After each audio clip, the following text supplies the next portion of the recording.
نحمده ونستعينه ونستغفره ونعوذ بالله من شرور أنفسنا ومن سيئات أعمالنا من يهده الله فلا مضل له ومن يضلل فلا هادي له وأشهد أن لا إله إلا الله وحده لا شريك له وأشهد أن محمدا عبده ورسوله يا أيها الذين آمنوا اتقوا الله حق تقاته ولا تموتن إلا وأنتم مسلمون يا أيها الناس اتقوا ربكم الذي خلقكم من نفس واحدة وخلق منها زوجها وبث منهما رجالا كثيرا ونساء واتقوا الله الذي تساءلون به والأرحام إن الله كان عليكم رقيبا يا أيها الذين آمنوا اتقوا الله وقولوا قولا سديدا يصلح لكم أعمالكم ويغفر لكم ذنوبكم ومن يطع الله ورسوله فقد فاز فوزا عظيما أما بعد فإن أصدق الحديث كلام الله تعالى وخير الهدي هدي محمد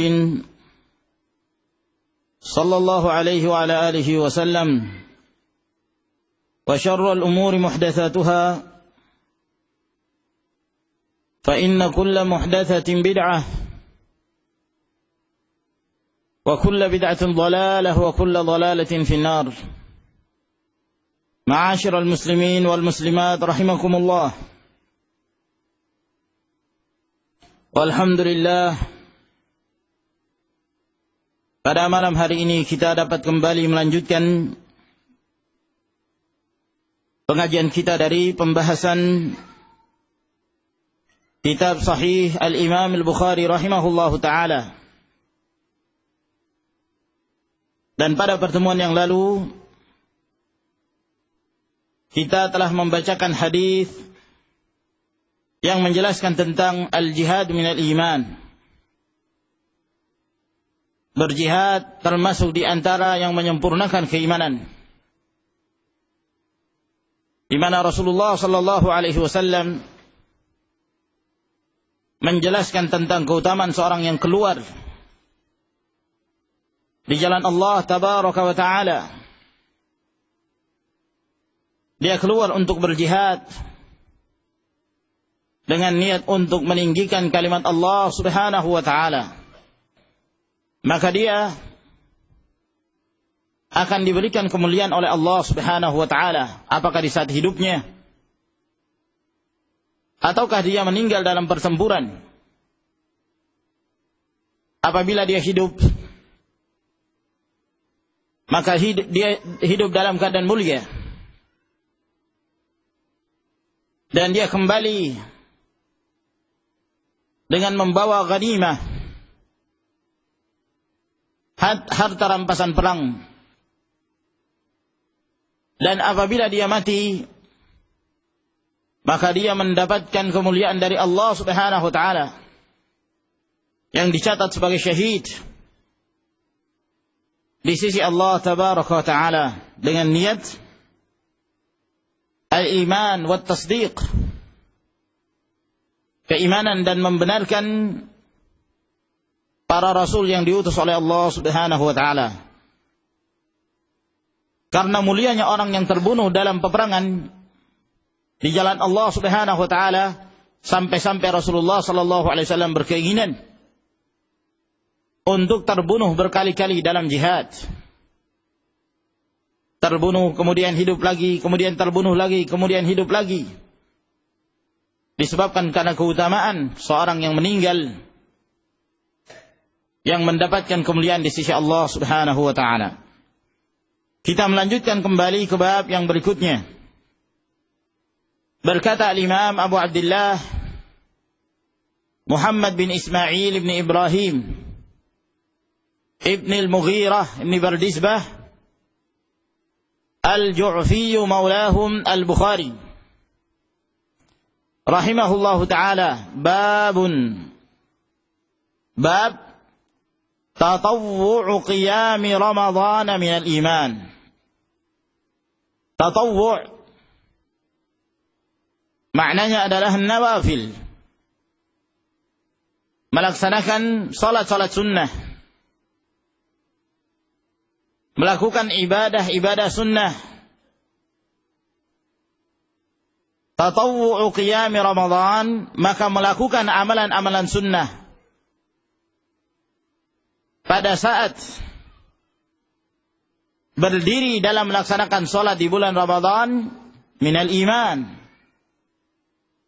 Ini juga termasuk di antara kesempurnaan iman. Lalu berkata Imam Al-Bukhari rahimahullahu taala, haddatsana Ismail,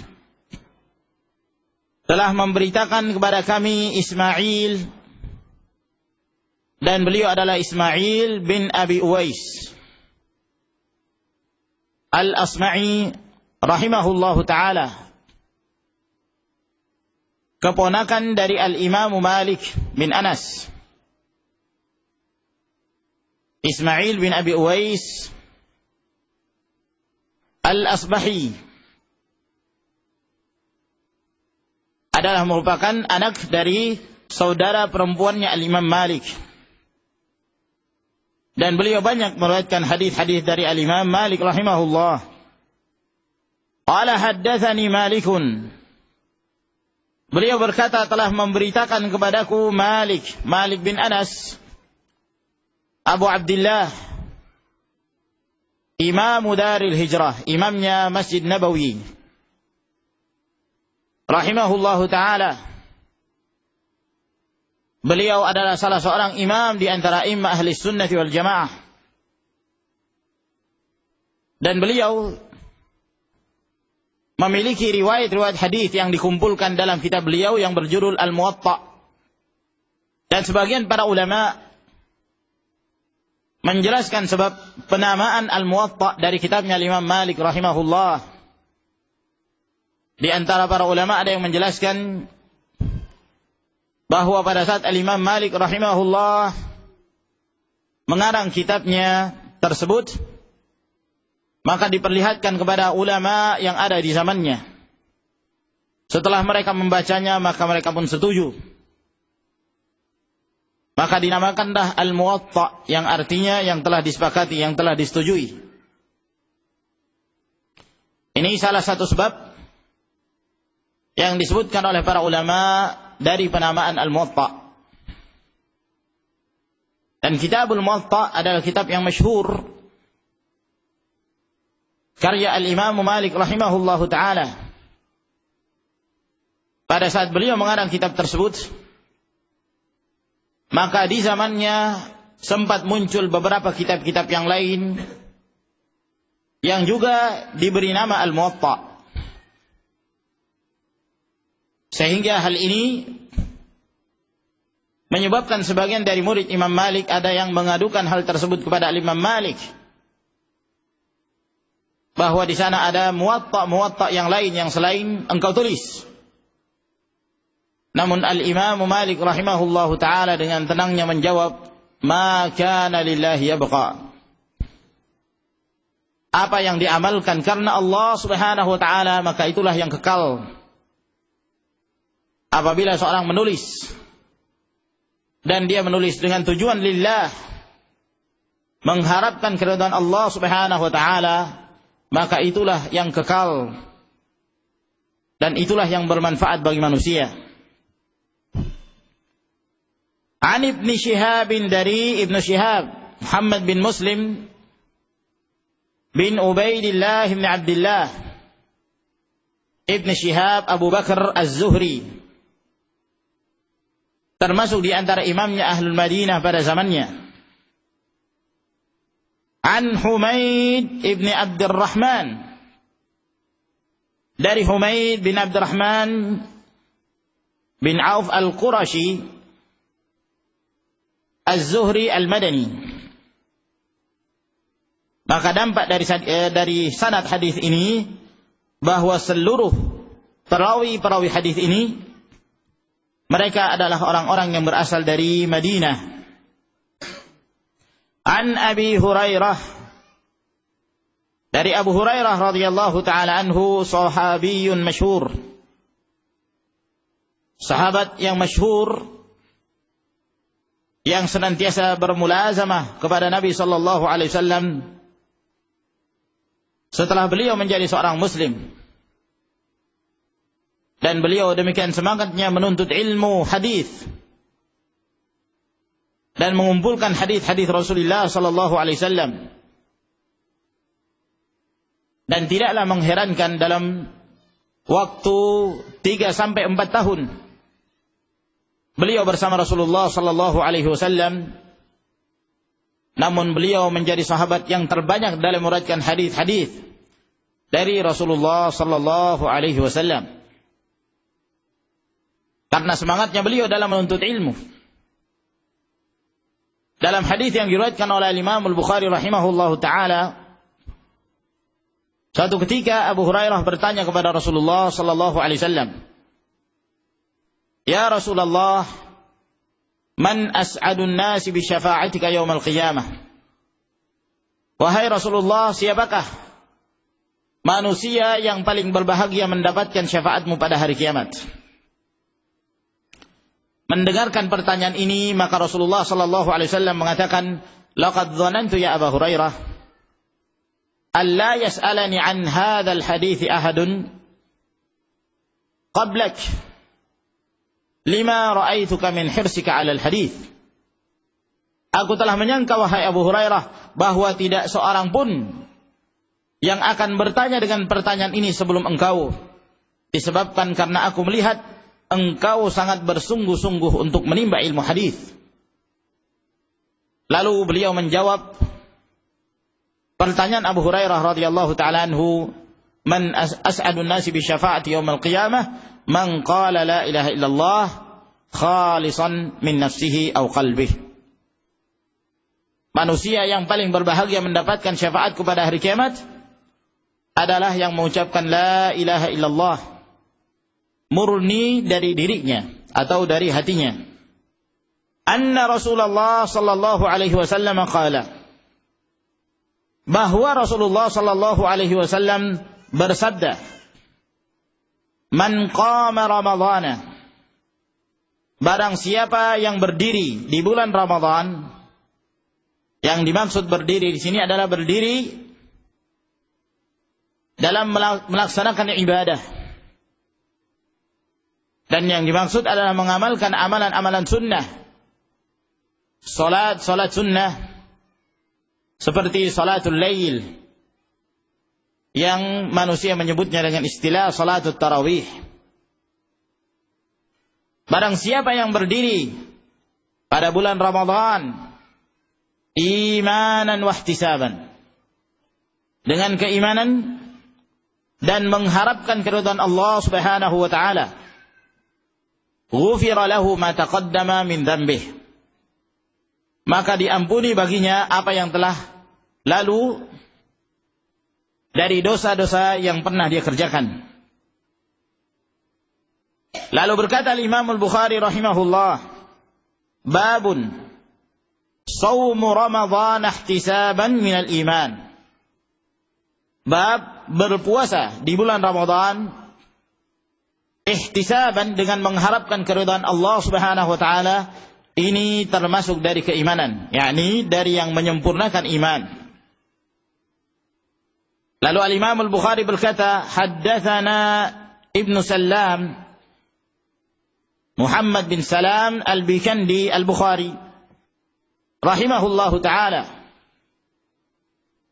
salah seorang di antara gurunya Al-Imam Al-Bukhari rahimahullahu taala yang masyhur. Qala akhbarana Muhammad bin Fudail, beliau berkata telah mengabarkan kepada kami Muhammad bin Fudail bin Ghazwan, beliau berasal dari Kufah. Qala haddatsana Yahya bin Sa'id, beliau berkata telah memberitakan kepada kami Yahya bin Sa'id Al-Ansari. Abu Sa'id beliau berasal dari Madinah. An Abi Salamah, Abu Salamah bin Abdurrahman bin Auf Beliau juga berasal dari Madinah. Dan beliau lebih masyhur dengan kunyah Abu Salamah. Para ulama berselisih tentang namanya. Akan tetapi beliau masyhur dengan kunyah, dan sebagian menyebutkan bahwa kunyah beliau itulah namanya. An Abi Hurairah qala, dari Abu Hurairah beliau berkata, qala Rasulullah sallallahu alaihi wasallam, telah bersabda Rasulullah sallallahu alaihi wasallam, man shoma Ramadhana, barang siapa yang berpuasa di bulan Ramadan, imanan wa ihtisaban, dengan keimanan dan mengharapkan keridhaan Allah Subhanahu wa taala, ghufira lahu ma taqaddama min dzambih, maka diampuni baginya apa-apa yang telah lalu dari dosa yang pernah dia kerjakan.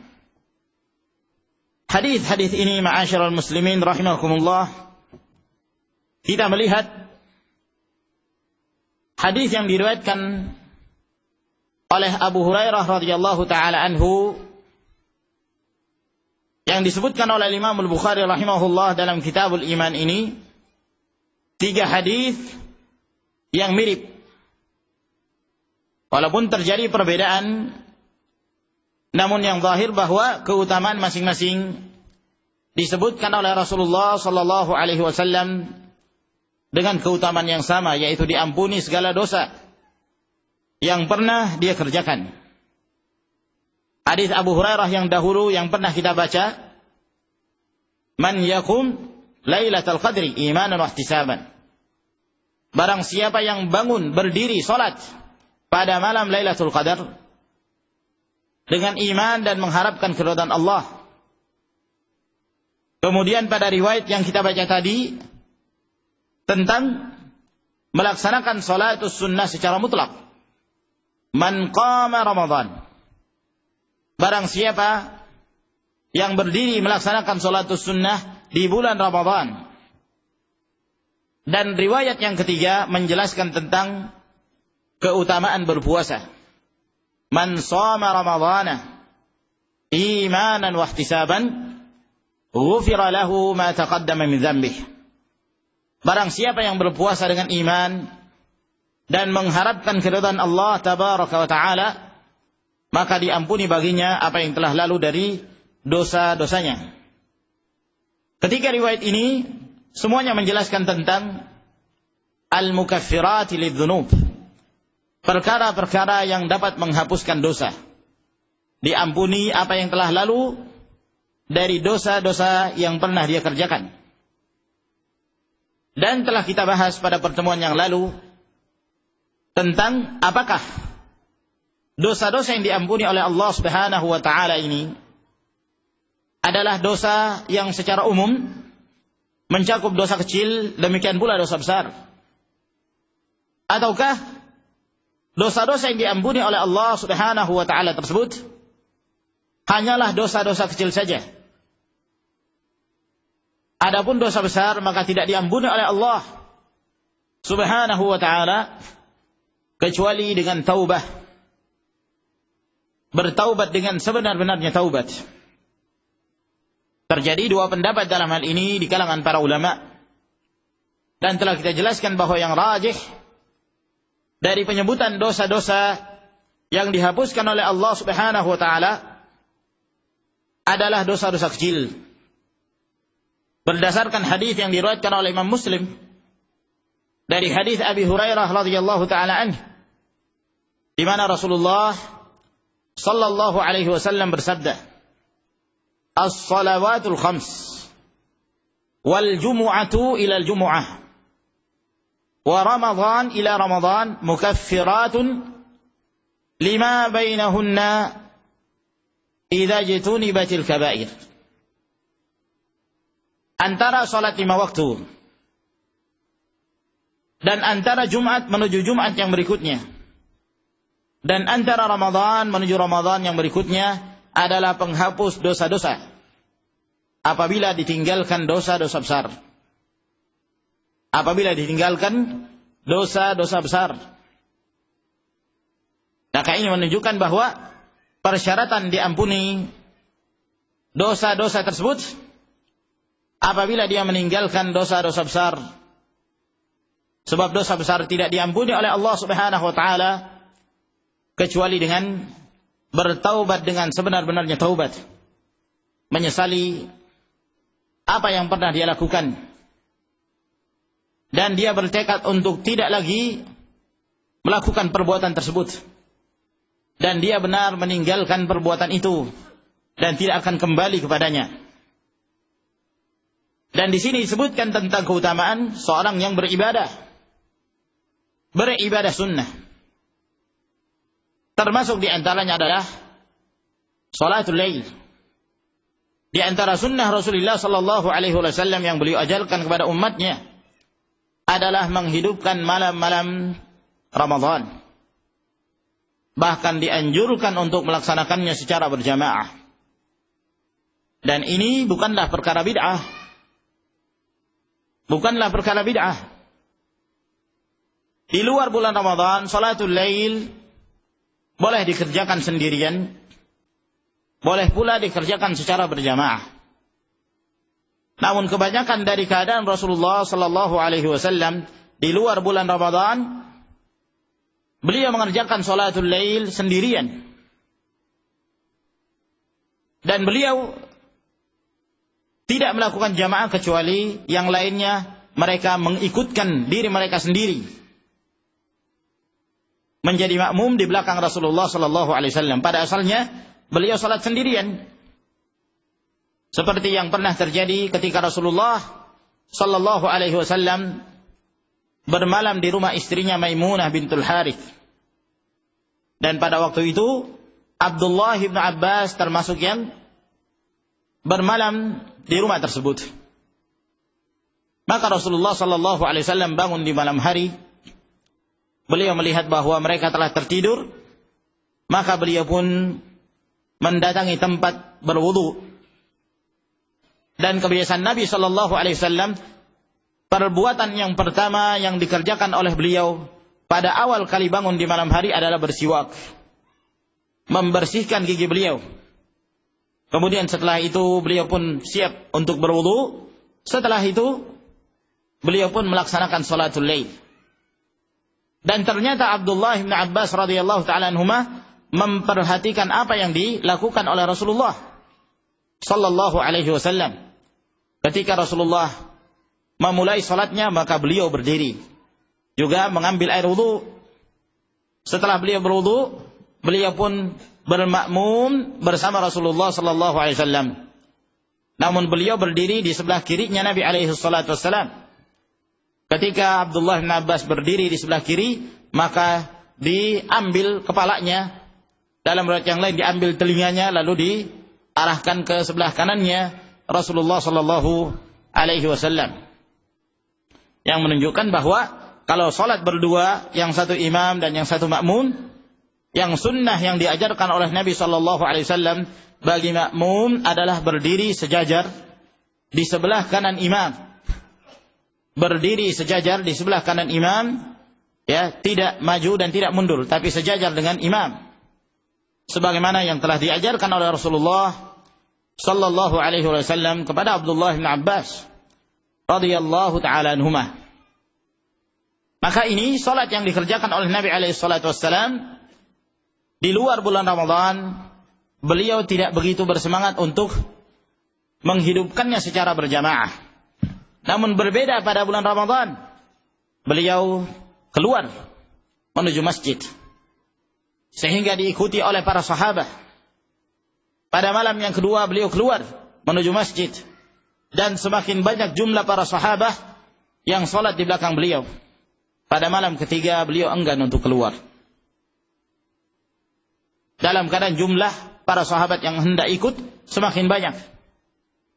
Namun beliau tidak keluar sampai tiba waktu fajar. Lalu kemudian beliau keluar dan beliau menyebutkan alasannya, bahwa yang menyebabkan aku tidak keluar pada malam hari disebabkan karena aku khawatir jangan sampai salat ini menjadi sesuatu yang diwajibkan atas kalian. Maka sengaja ditinggalkan oleh Rasulullah sallallahu alaihi wasallam agar kemudian umat ini mengetahui bahwa itu adalah amalan sunnah dan bukan suatu hal yang diwajibkan kepada mereka. Sehingga setelah itu Rasulullah sallallahu alaihi wasallam meninggalkannya sampai beliau meninggal. Pada zaman Abu Bakar As-Siddiq radhiyallahu taala anhu, disebabkan karena kesibukan beliau menghadapi orang-orang yang menentang pemerintah, menentang kekuasaan khilafah Abu Bakar As-Siddiq radhiyallahu taala anhu. Di antara mereka ada yang enggan membayar zakat, di antara mereka ada yang murtad, dan di antara mereka ada yang mengikuti nabi baru. Sementara orang-orang yang murtad ini bergabung bersama nabi baru Musailimah, si pendusta yang mengaku sebagai nabi. Ya, bukan nabi baru, nabi palsu. Mengaku sebagai nabi. Dan semakin besar jumlah mereka. Dari kalangan Banu Hanifah, kabilah Banu Hanifah, mereka banyak sekali mengikuti nabi palsu tersebut. Di samping itu, Abu Bakar As-Siddiq radhiyallahu ta'ala harus melanjutkan pasukan yang dipimpin oleh Usama bin Zaid radhiyallahu ta'ala yang sempat terhenti disebabkan karena meninggalnya Rasulullah sallallahu alaihi wasallam. Sehingga pada zaman khilafah Abu Bakar As-Siddiq tidak sempat dihidupkan sunnah Nabi sallallahu alaihi wasallam melaksanakan salatul lail secara berjamaah. Sampai kemudian beliau meninggal, lalu digantikan oleh khalifah Amirul Mukminin Umar bin Al-Khattab radhiyallahu ta'ala. Maka di zaman Umar, beliau pun berkesempatan untuk mengumpulkan jamaah.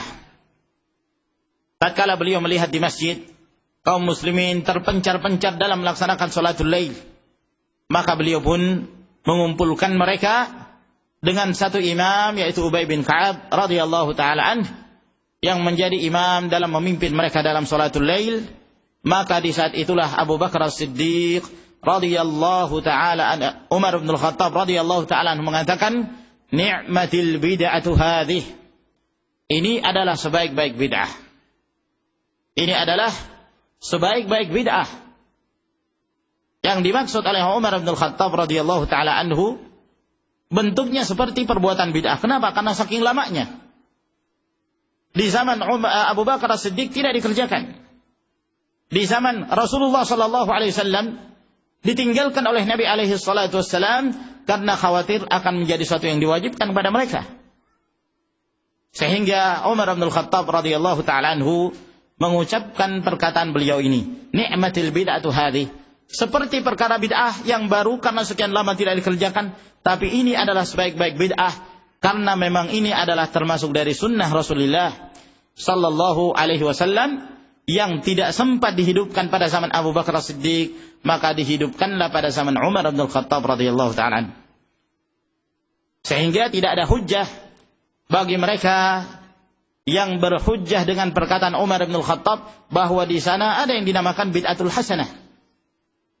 Ada yang disebut dengan bid'ah hasanah. Bagaimana mungkin dikatakan bid'ah hasanah sementara Rasulullah sallallahu alaihi wasallam hampir pada setiap kali beliau berkhutbah, beliau selalu mengingatkan kepada kaum muslimin, fa inna kulla bid'atin dhalalah wa kulla dhalalatin finnar. Setiap bid'ah itu sesat dan setiap kesesatan itu dalam neraka. Naam, ma'asyiral muslimin rahimakumullah. Maka satu hal yang utama sekali, seseorang yang mengamalkan ibadah sunnah akan menyebabkan dihapuskannya dosa-dosa yang pernah dia kerjakan. Demikian pula berpuasa di bulan Ramadan. Barang siapa yang berpuasa di bulan Ramadan dengan iman dan mengharapkan keridhaan Allah Subhanahu wa taala, maka diampuni dosa-dosanya. Dan puasa Ramadan adalah merupakan salah satu rukun Islam. Dan tidak terjadi perselisihan di kalangan para ulama tentang kewajiban melaksanakan puasa Ramadan. Berdasarkan Al-Quran Al-Karim, berdasarkan sunnah Nabi sallallahu alaihi wasallam, dan ijma' para ulama. Di dalam Al-Quran Allah tabaraka wa ta'ala berfirman, ya ayyuhalladzina amanu kutiba alaikumus shiyam kama kutiba alal ladzina min qablikum la'allakum tattaqun. Wahai orang-orang yang beriman, telah diwajibkan atas kalian berpuasa. Di ayat yang berikutnya Allah Subhanahu wa taala berfirman, "Faman syahida minkumus syahra falyasumhu." Siapa di antara kalian yang telah menyaksikan datangnya bulan Ramadan, maka hendaklah dia berpuasa. Perintah dari Allah Tabaraka wa taala. Dan Rasulullah sallallahu alaihi wasallam dalam riwayat Bukhari dan Muslim dari hadis Abdullah bin Umar, beliau bersabda, "Buniyal Islamu ala khams." Islam dibangun di atas 5 perkara. Syahadati an la ilaha illallah wa anna Muhammadar Rasulullah. Mengucapkan 2 kalimat syahadah. Wa iqamis salah. Menegakkan salat. Wa ita'iz zakah. Dan menunaikan zakat. Wa hajjil baiti. Berhaji ke Baitullahil Haram. Wa sawmi Ramadan. Dan berpuasa di bulan Ramadan. Termasuk di antara rukun Islam. Yang Islam dibangun di atasnya. Oleh karena itu, Ibnu Qudamah, demikian pula Imam Nawawi rahimahullah dan yang lainnya, mereka menukilkan kesepakatan para ulama tentang wajibnya berpuasa di bulan Ramadan. Dan para ulama juga sepakat bahwa bulan Ramadan diwajibkan mulai pada tahun kedua Hijriyah. Pada tahun kedua Hijriyah, yakni setahun lamanya setelah hijrahnya Rasulullah sallallahu alaihi wasallam masuk ke tahun yang kedua, pada masa-masa itulah diwajibkannya berpuasa pada bulan Ramadan. Sehingga Rasulullah sallallahu alaihi wasallam sempat merasakan 9 kali Ramadan beliau berpuasa. 9 kali Ramadan beliau berpuasa. Terjadi khilaf di kalangan para ulama. Apakah ada puasa yang wajib sebelum diwajibkannya Ramadan kepada kaum muslimin? Jumhur, mayoritas dari kalangan para ulama mengatakan bahwa tidak ada. Puasa pertama yang diwajibkan pada kaum muslimin adalah puasa Ramadan. Namun pendapat ini adalah pendapat yang lemah. Pendapat yang sahih dalam hal ini adalah pendapat Al-Hanafiyah, yang mengatakan bahwa di sana ada puasa sebelumnya yang diwajibkan oleh Allah Subhanahu wa taala sebelum diwajibkannya Ramadan, yaitu puasa Asyura. Terjadi khilaf di kalangan para ulama. Ada yang mengatakan bahwa puasa Asyura itu adalah tanggal 10 Muharram, ada pula yang menyebutkan tanggal 9 Muharram disebut Asyura. Namun yang zahir wallahu taala alam, Asyura adalah tanggal 10 Muharram. Adapun yang 9 dinamakan Tasu'a. Dan juga termasuk di antara sunnah berpuasa pada tanggal 9 Muharram.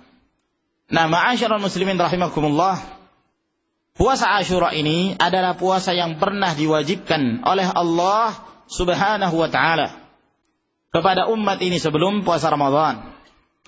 Dan ini diriwayatkan oleh Bukhari. Demikian pula Imam Muslim, datang dari beberapa sahabat, di antaranya Aisyah radhiyallahu taala anha. Demikian pula Abdullah bin Umar, Ar-Rabi' bintu Muawwidh, yang mereka semuanya menyebutkan bahwa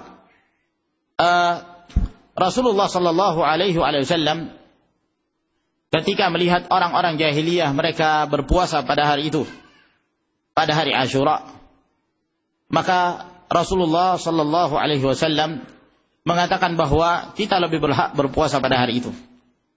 Sehingga Rasulullah memerintahkan pada kaum muslimin untuk berpuasa pada hari Asyura. Falamma furida Ramadan, namun tatkala telah diwajibkan puasa Ramadan, maka ditinggalkanlah kewajiban puasa Asyura. Maka Rasulullah sallallahu alaihi wasallam mengatakan setelah diwajibkannya bulan Ramadan, man ahabba minkum ayyasuma falyasum wa man ahabba ayyuftir falyuftir. Siapa di antara kalian yang suka berpuasa, silahkan berpuasa pada hari Asyura, dan siapa di antara kalian yang tidak berpuasa pada hari Asyura, maka tidak mengapa, silahkan dia tidak berpuasa pada hari tersebut, karena itu menjadi satu amalan yang sunnah setelah diwajibkannya bulan Ramadan. Dan di sana banyak sekali hukum-hukum yang berkenan tentang hukum-hukum Ramadan, dan adab-adab bulan Ramadan yang insyaallah taala di lain waktu kita akan membahas secara khusus tentang masalah ini. Wallahu taala a'lam bissawab. Saya kira sampai di sini insyaallah yang kita bacakan dari kitab Sahih Al-Imam Al-Bukhari rahimahullahu taala. Wallahu taala a'lamu bissawab.